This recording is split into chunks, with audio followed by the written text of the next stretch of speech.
Now I'll close this section with a teaser, I used to, in fact,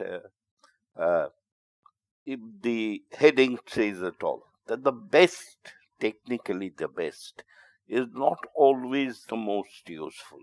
When the Germans were facing the bombing by the 8th Air Force, they were desperate to get in these jet fighters. So Willy Messerschmitt, who needs no introduction, he made two proposals apart from the Me-262. One is the Me-109TL turbine Luftstrahl and the Messerschmitt Project 1101.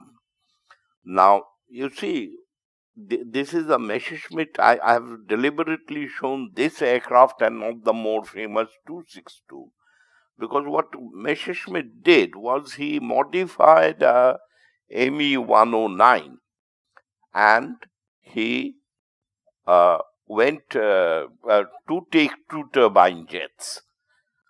Now, there was another gentleman, Alexander Yakovlev, who did the same thing, but his approach was remarkably better. In fact, when I was teaching the evolution of a design, I used to teach this as a case study. Now, this is the Yak-15. What Alexander Yakovlev did was he had the same idea as Willy Messerschmitt. He took his best single-engine fighter, the Yak-3 Ubitsia, which means apparently a killer, and he, instead of putting one turbojet under each wing, he slung the one thing right under the fuselage. And more interestingly, that tail wheel, he didn't make it of rubber, he made it of cast iron because it was hit by hot gases. Now, this is a very nice picture which shows the design of that. It's an Yak-3U up till here, and then that little black box is the housing for the Nudelman Skluranov 23 millimeter. At least that's what I think were these guns. And you can see a copy of the Jumo engine. I think the Russians called it the Reaktorovani Digavtel or whatever, RD-45, and that's it. Now, why do I say that the best is often treacherous? See, the Messerschmitt 262 was brilliant. Axial flow engines and the triangular fuselage which didn't sort of disturb the airflow too much, and swept wings. Of course, they swept the wings not for compressibility, but it was so advanced that it was almost a second generation aircraft. And whereas the Yak-15 was relatively stupid, but in fact the brilliance of the 262 was the problem, because the Germans were desperately short of alloy steels at that time. Each engine needed about 80 kilos of it. I mean, the engine weight was about 900 kilos and about roughly 10% alloy. I mean, cobalt, nickel, chromium, stuff like that, which they didn't have. And as a result, they were not being, the aeroplanes were sort of, they had enough, they were manufacturing enough, but the engines were causing a problem. Now, whereas, and then what did they do? They designed a very advanced supersonic aeroplane, I mean that P-1101, not supersonic, but very advanced aircraft, as a single engine version. Whereas had Willy Messerschmitt copied the stupid Yak-15 approach, it may have helped the Germans, because it would have been available.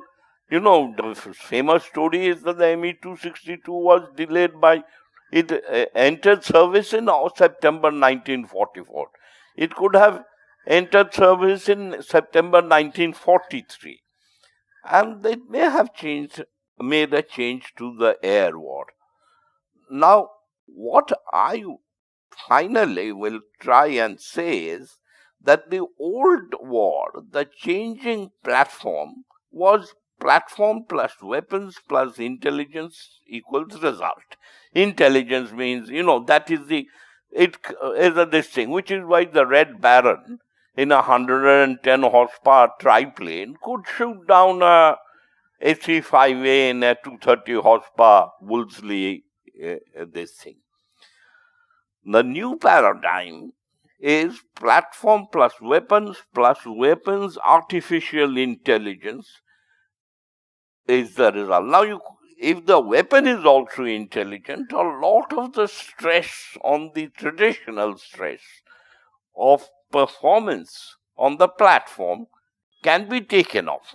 Now, well, if you can give the platform performance, you do that. But if in a country like India, where there are engine problems, where there are other problems, doctrinaire problems and what not, one can think of it that let all the performance be on the weapon with its artificial intelligence, and the platform itself is no more a platform for getting into the other chap's 6 o'clock, but as a transporter. And then significant reductions in platform complexity can be achieved. Now, so this is the end of the first part. So this is what I'd like to drive in. Specifications are corrupted, again in careful, quotes, and theater specific and not generic. You have to remember that. See, the Americans have, because they are engaged all the world over, they have very broad specifications. We can make it much simpler. Numbers do matter. This idea of, you see, the Imperial Japanese Navy was a very high quality air force. I mean, a very high quality force. But it didn't last after Midway. Right? And then the technology has a diminishing rate of return. Let us remember it. Obviously, the 6th generation will be better, inverted commas, better than the 5th, and the 5th will be better, but it is not an intelligent man's solution.